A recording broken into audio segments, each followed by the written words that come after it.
The bus shook as it drove over a rough part of the road, and Adora held tightly onto the strap of her handbag. She shifted uncomfortably in her seat, pressing herself against the window to avoid touching the young woman sitting beside her. The dusty road stretched far ahead, with long trees on both sides, swaying gently in the breeze. Adora let out a deep sigh. Her mind was full of thoughts since she got on the bus that morning. She adjusted her head tie, a bright blue headscarf that looked a bit too fancy for the dusty, crowded bus. The trip was going to be long. 7 hours of bumpy roads, tight seats, and noisy passengers. But Adora didn't mind. The discomfort was a small price to pay for the mission she so desperately wanted to achieve. As the bus moved, her thoughts drifted off to Umuachi, the small village where she had been born. Adora was born in a modest clay house with a rusted corrugated iron roof that leaked during heavy rains. She and her twin brother Obiora were the pride of their parents, who, despite their humble means as traders, poured out their energy into ensuring that their children had a shot at a better life. Adora and Obiora were inseparable. As children, they could often be found running barefoot through the village path, chasing dragonflies and exploring the dense bushes behind their house. While their peers teased them for their closeness, the twins wore their bond like a badge of honor. One evening, Adora had voiced her dreams to Obiora. Obi, do you think we'll ever leave this place? Maybe move to the city and live in one of those big houses like Chief Okonkwo's? Obiora grinned. Of course we will. You will go to school and marry a very rich man, while I will start a big business, and we will take care of Mama and Papa. Don't worry, Ada. His confidence had been infectious, and Adora clung to it as she pursued her education with determination. Obiora's path was different from Adora's. While she excelled in school, dreaming of a life beyond Umuachi, Obiora found his calling in business. By the time Adora had graduated and left for the city to pursue her career, Obiora was already managing a thriving trade in textiles, and their parents were proud of their children's success. After graduation, it didn't take long before Adora landed her first job at a reputable accountancy firm. At that point, she felt like she was finally stepping into the life she had envisioned during those evening talks with her brother. The city was strange at first, with the constant noise and the crowded space, but Adora adapted quickly. She rented a small apartment and poured herself into her work. It was on her first day at the firm that Adora met Machie, the man who would change her life forever. She was hurrying through the lobby, holding a folder of documents, when she collided with someone. The papers flew, and Adora stumbled, stepping squarely on the man's polished leather shoe. "Oh my God, I am so sorry," she exclaimed, and bent down to pick up the scattered papers. "It is all right," the man said, looking amused. No harm was done. Adora looked up, filled with embarrassment. The man was tall, dark, and his handsome face was highlighted by the warm smile on his lips. His dark suit was tailored to perfection, and he carried himself with an air of natural authority. I didn't mean to step on you," Adora stammered, and bent down again, but this time to brush off the dust from the man's shoes. "I am really sorry." The man chuckled.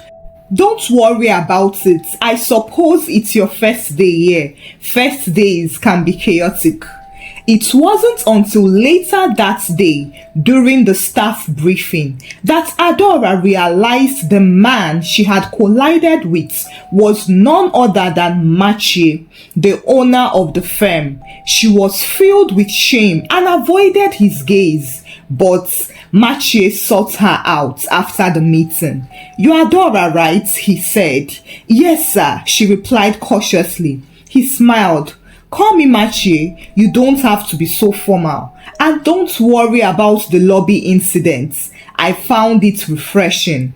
However, that was the beginning of their forever, as Adora and Machi got married 2 years later. Adora's marriage to Machi marked a new chapter in her life. It was everything she dreamt of and more, as Machi, despite his wealth and status, treated Adora as an equal partner and supported her dreams. Adora, in return, was his peace of mind and solace. 2 years after she got married, her twin brother Obiora also got married. Their family was fulfilled and complete. Everyone was doing well, and life seemed perfect until it happened. "Madam, wake up! Madam!"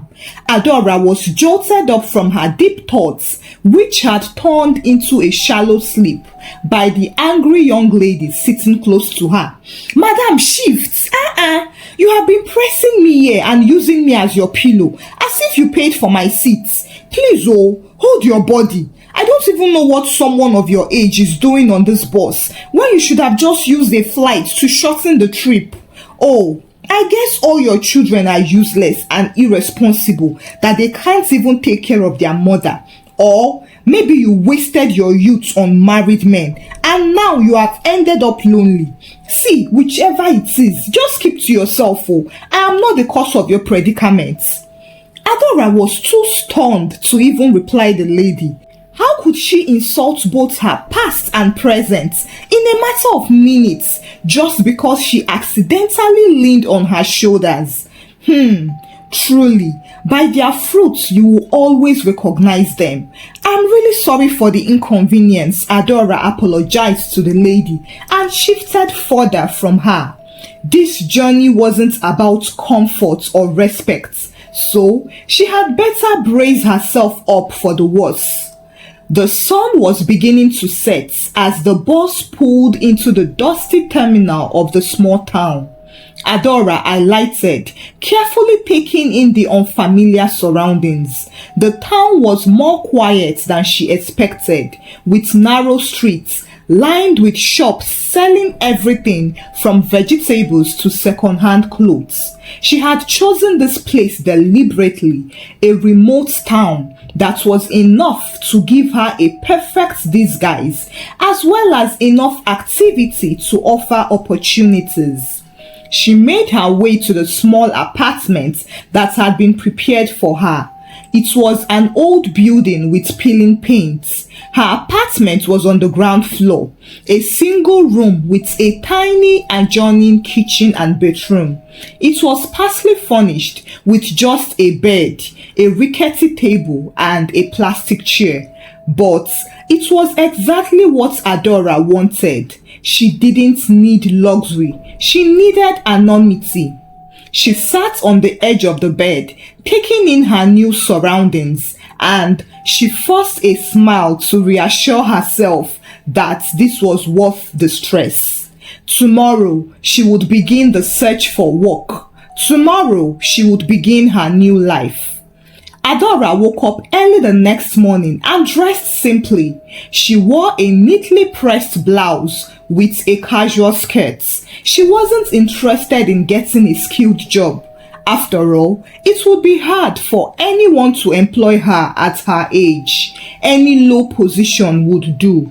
She held a folder of forged credentials in hand just for formality and set out into the town.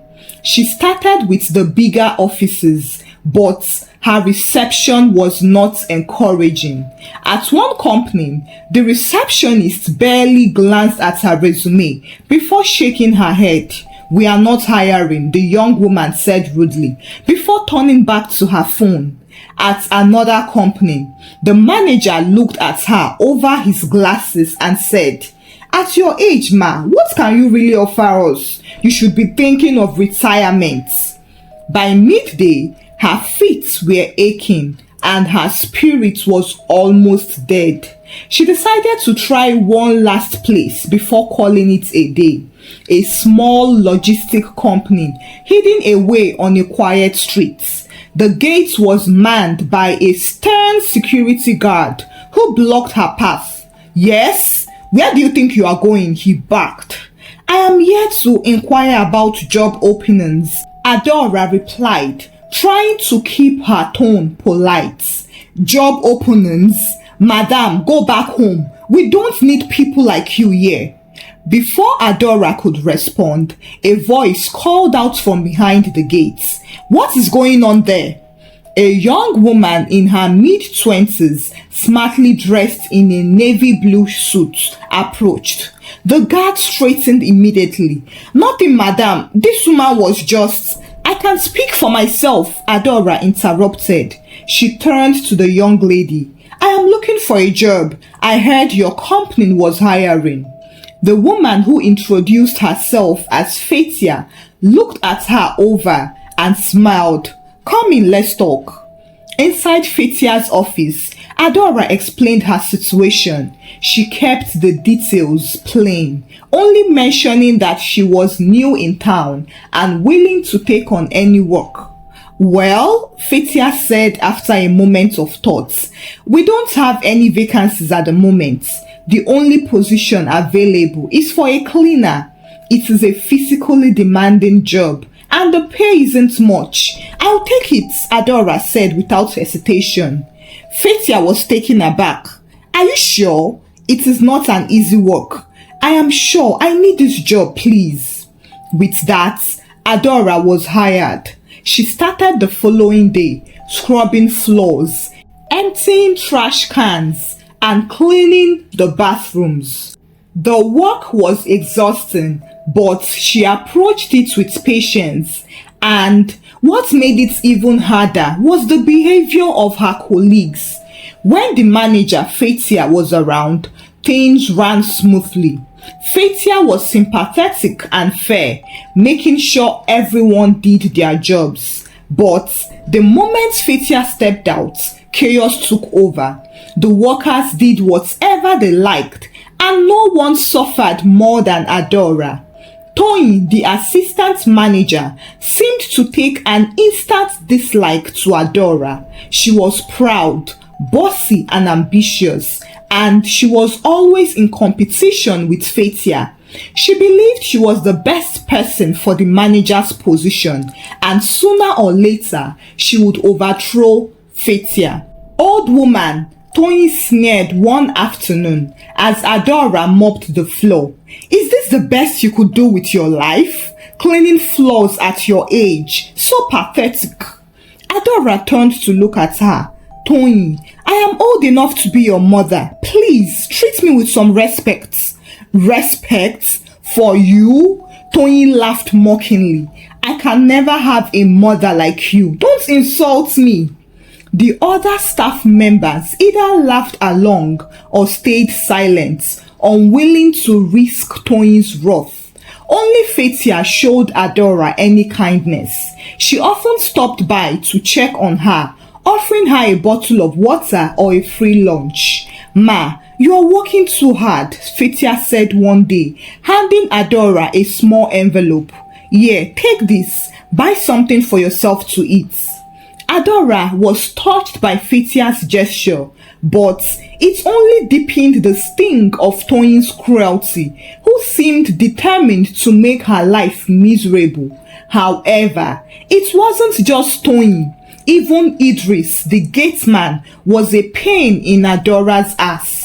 One evening, as Adora was leaving the office after a long day, the gateman blocked her way. He leaned against the gate, chewing gum and smirking. "Mama Cleaner, you are going home late again, Abi?" he said mockingly. "Yes, I had extra work today," Adora replied softly. The gateman laughed. Every day is extra work for you now, Mama Cleaner. Don't you ever get tired of scrubbing floors? Or is this how you want to spend the rest of your life? Adora tried to walk past him, but he stepped in her way. Maybe I should start calling you Queen of Mobbing Sticks. That suits you, doesn't it? She didn't answer him. Instead, she waited patiently until he finally opened the gates, still laughing as she walked away. The evenings brought Adora a brief relief from the day's struggles. In her neighborhood, she had struck up a friendship with Enkay, a jovial young lady in her early 20s, who helped her mother run a small foodstuff shop.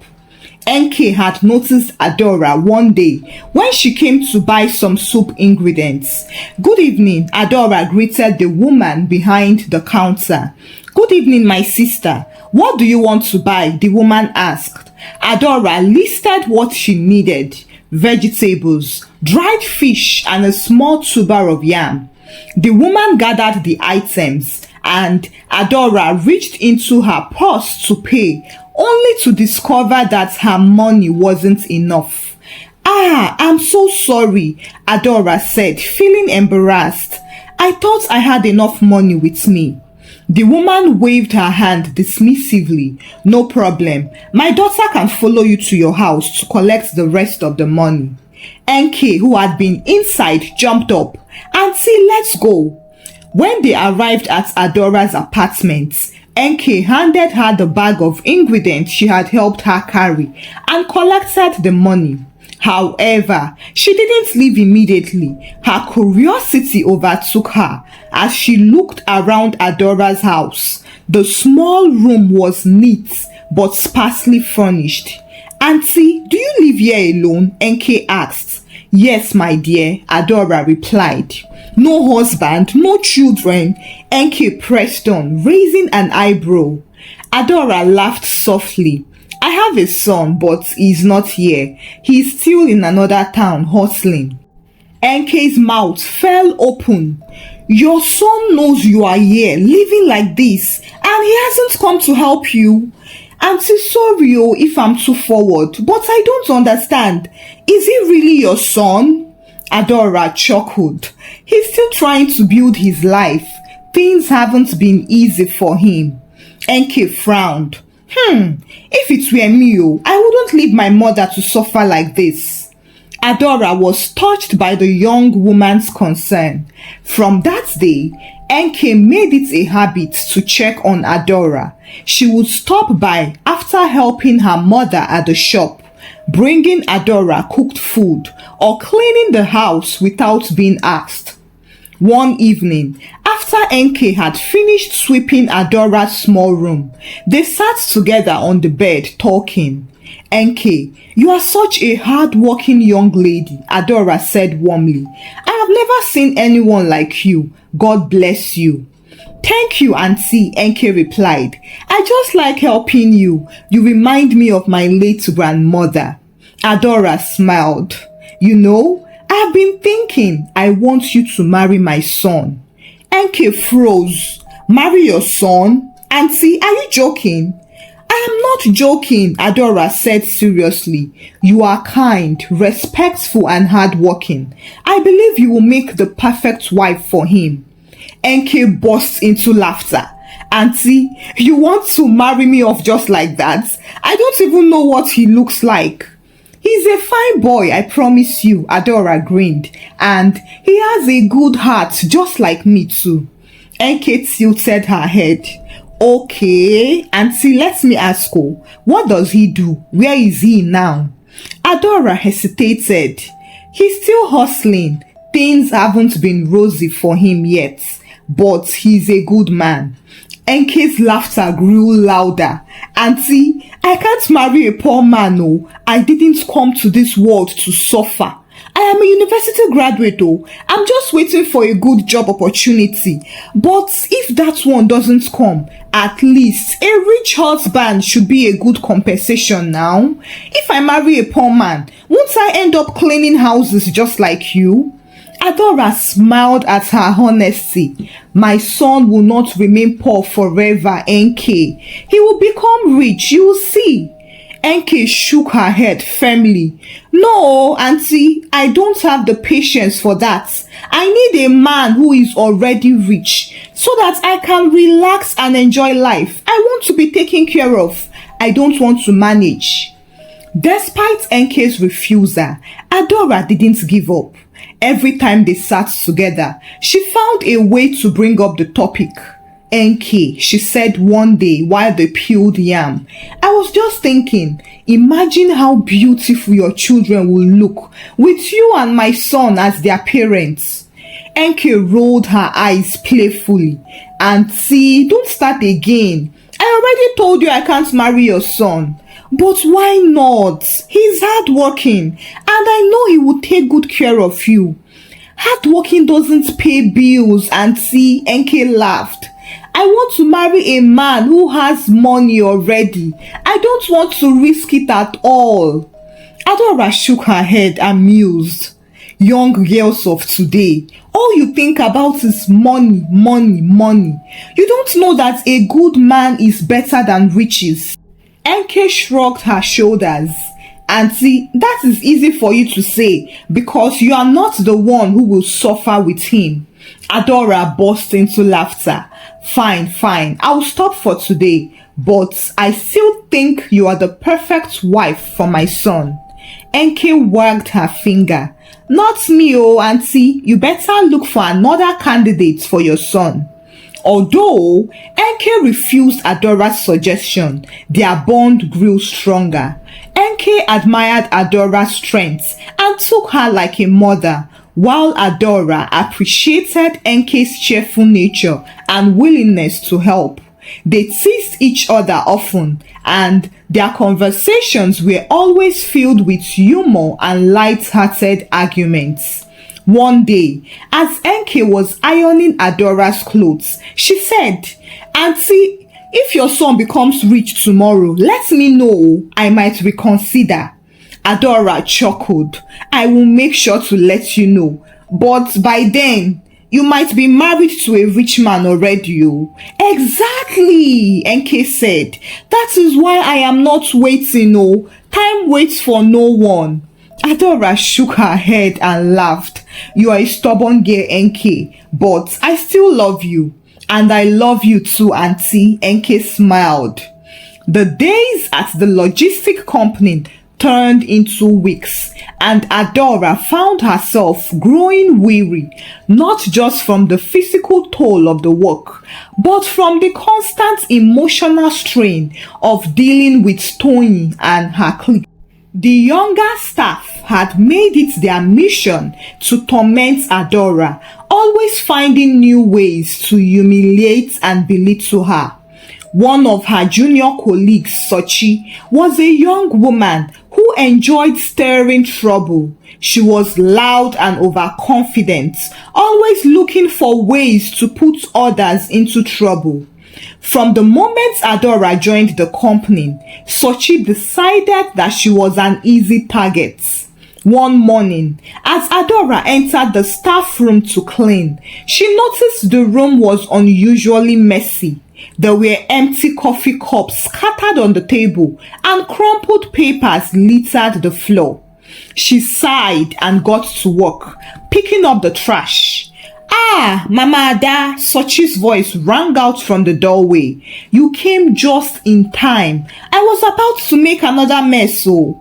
Adora turned to see Sochi holding a bag of granuts. Sochi smirked and deliberately poured the granite shells on the floor. Oops, Sochi said with fake concern. I guess you have to clean that up too. Adora paused and stared at the mess. Sochi, why are you doing this? I am old enough to be your mother. At least respect me for that. Respect you? Sochi snorted. You think I will respect a cleaner? I beg, don't make me laugh. Just do your job and clean the floor. Adora began picking up the granuts one by one. The other staff members in the room laughed as Sochi leaned closer. You know, maybe if you worked faster, they would give you a promotion from cleaner to head cleaner. Sochi burst into laughter and the others joined in. Adora continued cleaning in silent anger and humiliation.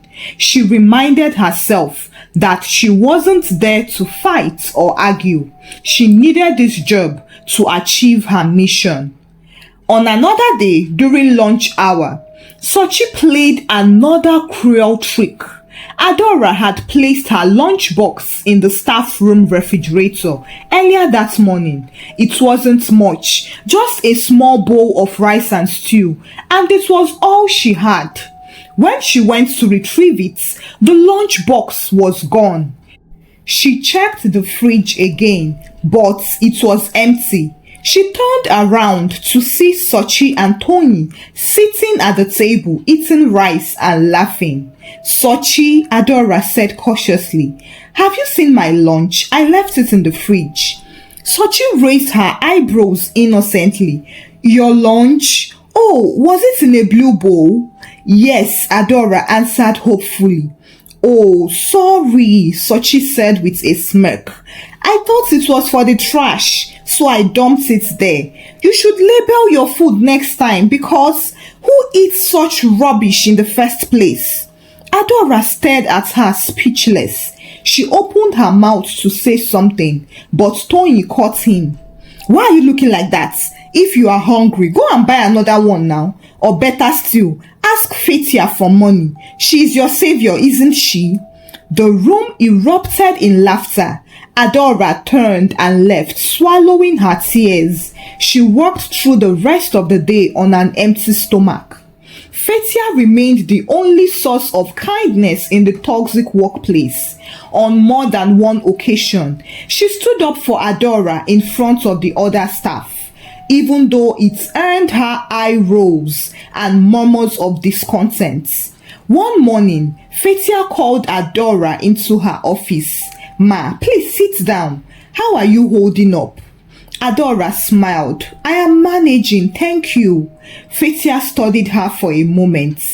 "I know this place isn't easy for you, especially with people like Tony around. If you ever feel like you need someone to talk to, my door is always open." "Thank you. Your kindness means more than I can say." Fetia then handed her a small envelope. "Take this. Buy something for yourself and don't let them get to you." Adora accepted the envelope with gratitude. "God bless you, my daughter." One morning, the company received an official memo.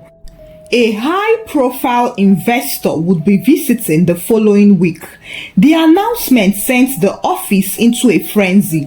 Fetia organized a series of meetings to ensure everything was perfect, while Tony took it upon herself to micromanage everyone, including Adora. "Old woman, I want this place spotless," Tony barked as Adora cleaned the reception area.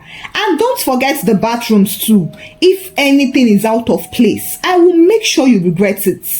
Adora nodded silently, determined to do her best. She worked late into the evening, scrubbing every corner of the office until it sparkled. On the day of the visit, the staff was dressed in their finest, eager to impress. Adora too had made an effort, wearing a clean and neatly pressed uniform. When the investor arrived, he was beyond everything the staff had hoped for. He was tall, handsome, confident, and impeccably dressed too. His presence commanded respect, and everyone scrambled to make a good impression. He exuded wealth and power at one glance, and as soon as Tony saw him, her eyes widened. "Wow," Tony muttered under her breath, fanning herself with a file. "This man is fine, rich, and everything I've been praying for." One of her colleagues nudged her. "Tony, behave yourself. He's here for business, not a wife." Tony rolled her eyes. "Who said I can't be both? Business partner by day, wife by night." The investor, who introduced himself as Mr. Emeka, was quickly ushered into Fetia's office. Toyin was right behind him, practically glued to Mr. Emeka's side, laughing a little too loudly at his jokes. "Mr. Emeka," Fetia said politely, gesturing to a chair in her office, "welcome to our company. We have been looking forward to your visit." "Thank you, Miss Fetia," Mr. Emeka said with a soothing smile. "I have heard good things about your company.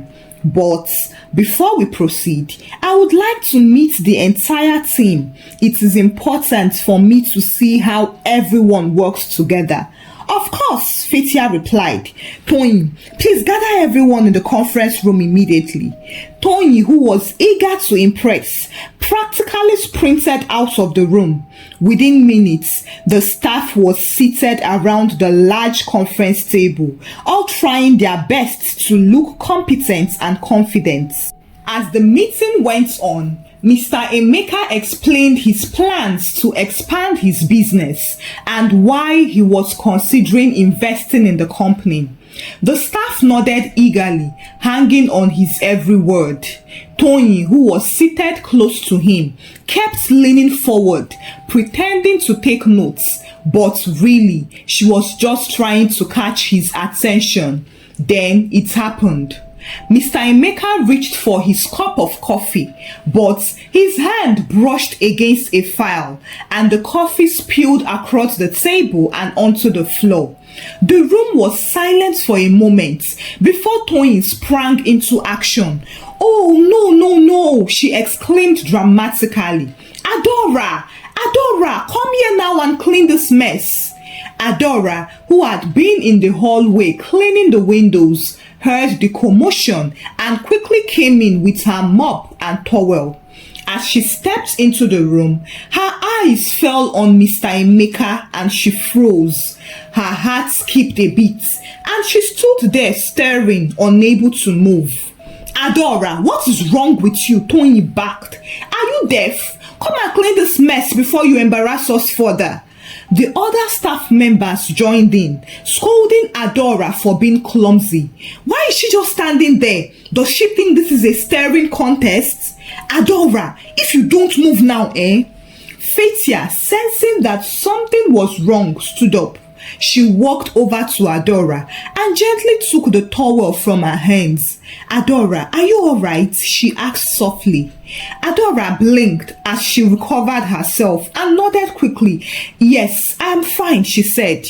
"Are you sure?" Fetia pressed. "I am fine," Adora repeated. She took the towel back and knelt down to clean the spilled coffee. Her hands trembled as she wiped the floor, and she avoided looking at Mr. Emeka again. Once the mess was cleaned, Adora quietly left the room. Fetia apologized to Mr. Emeka. "I am so sorry for the disruption," she said. "Let's continue, please." Mr. Emeka waved it off with a smile. "It's no problem. Accidents happen." The meeting resumed and Mr. Emeka outlined his vision for the company. He explained that he wanted to invest in making the firm an interstate logistic company and then use it as the main logistic provider for his other businesses. The staff, especially Fetia, was impressed by his plans and eager to secure the deal. By the end of the meeting, everyone was determined to stay on Mr. Emeka's good side. Toyin, in particular, was practically glowing. "I think he likes me," she whispered to a colleague as they left the room. After the meeting, Fetia called Adora into her office. Adora entered quietly. "Sit down, ma," Fetia said. "What happened earlier? Why did you freeze like that in front of Mr. Emeka?" Adora sighed deeply, struggling to find the right words. "I'm sorry. It's just that his face, it reminded me of someone I used to know, someone I lost a long time ago." Fetia's expression softened. "Oh, I understand how such things can be, but I hope you're fine now." "Yes, I am. Thank you," Adora said. But as Adora left the complaint premises that evening, she couldn't help but look around to see if this Mr. Emeka was still around. What was he doing here? Who is Mr. Emeka? Who exactly is Adora? And why did she come into the town? Will she achieve her mission without hurting anyone? We'll find out in the next parts. Stay tuned and subscribe to this channel if you've not done so yet. Also turn on your post notification bell so you'd get notified as soon as the next part drops. Share the story out with your loved ones and give the story a thumbs up too. Until I bring the next one your way. Bye!